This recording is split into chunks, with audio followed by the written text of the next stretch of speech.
For nearly a century, the mention of Bali has evoked thoughts of a tropical paradise.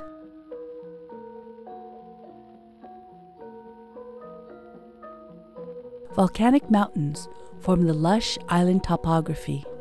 Repeated eruptions laid down layer after layer of fertile soil.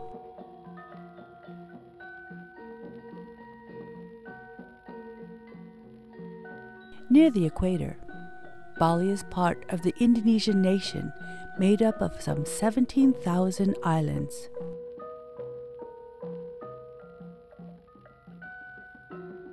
Deep gorges divide the land into long, sloping ridges.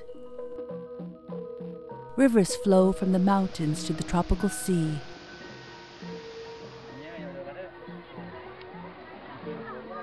Much of the ritual life of Bali revolves around ceremonies associated with water. Rice, the staple of the diet, is also an important part of rituals. Every morning, small offerings are presented to the unseen spirits. Rice, in many forms, is used in a multitude of offerings. Bali is situated along trade routes connecting the Spice Islands, China, and India. These ancient routes brought not only goods, they also spread ideas, such as Hinduism, which has had profound effect on Bali and its neighboring island, Java. Bali's relationship with Java was marked by periods of both engagement and hostility. These neighboring islands share a literary culture. Texts include Javanese adaptations of the Hindu epics, the Ramayana and the Mahabharata, as well as tales of Javanese princes and kings. Rulers in Java and Bali modeled themselves on the heroes of these stories.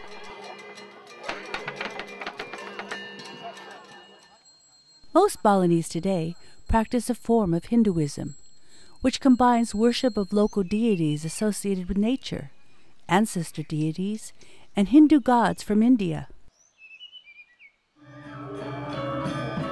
In Balinese daily life, art, ritual, and performance overlap and intermingle.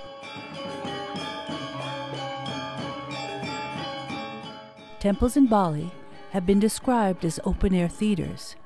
They are largely abandoned, except for days of ritual importance. An individual's work for a temple involves many acts that make a deity's visit more hospitable. This includes the decoration of the temple grounds and the preparation and presentation of offerings, as well as the creation of sacred works of art. A mask, when properly carved and sanctified by a priest, becomes a receptacle for a deity. When worn during a ritual dance, it becomes a protected guardian and powerful sacred force. A statue may temporarily house the divine.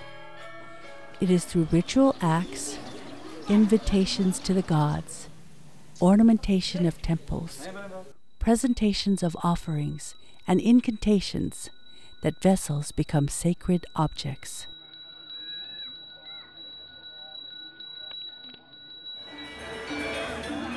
The Balinese commemorate major events in the life cycle of an individual. The most spectacular rituals are for a person's death. It is believed that after the proper rites, the soul of the deceased is released from earthly bonds and becomes an ancestral spirit who may be reincarnated back into the family in a future generation. The act of cremation helps release the spirit from this world so it may journey to the next world.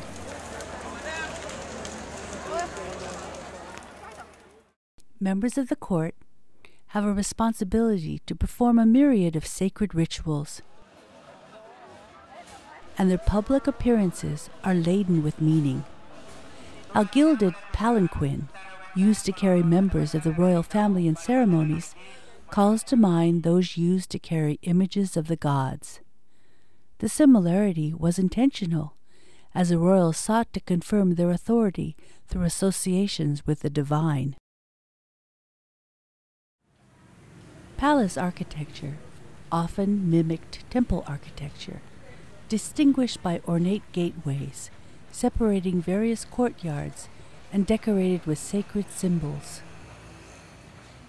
The courts supported Balinese literary and performing arts. For example, each palace had at least one gamelan orchestra, whose instruments were ornately carved and often decorated with gold leaf.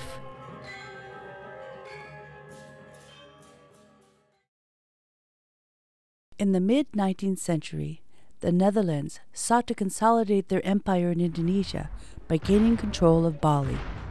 It took the Dutch numerous campaigns over several decades to take control of the island, which ended with members of the southern royal courts willfully marching into the gunfire of the Dutch troops in a mass action called puputan, meaning ending or finishing. The final puputan in 1908 marked the end of indigenous rule until independence following the Second World War. After the final puputan, the Dutch government moved quickly to recreate the image of Bali in the West as a tropical Eden. Early visitors romanticized the island, despite the difficult life led by most Balinese. Some Western travelers stayed and wrote books about the island and its culture. These visitors collected Balinese art and documented what they saw there.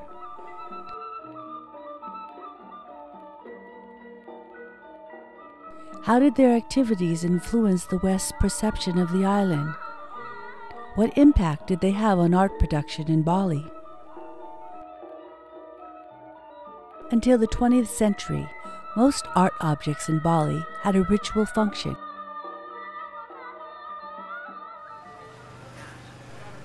With the development of tourism, some objects and performances began to be detached from rituals, evolving in new and fascinating directions.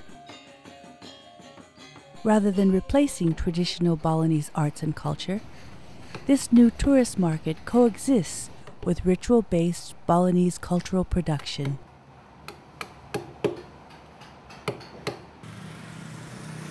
Bali continues to change with the pressures of globalization and modern popular culture, but it was never a static entity to begin with.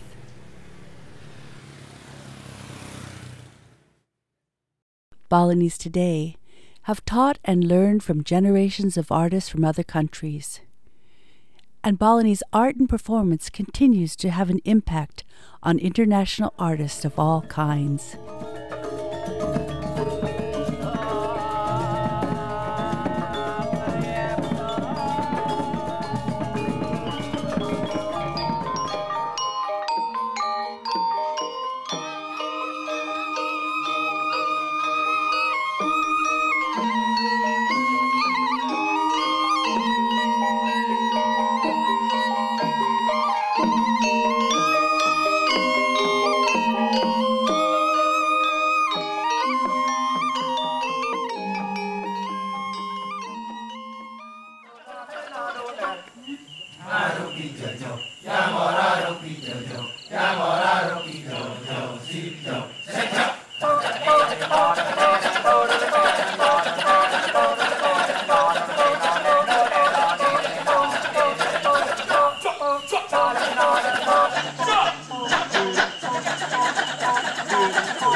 Yeah!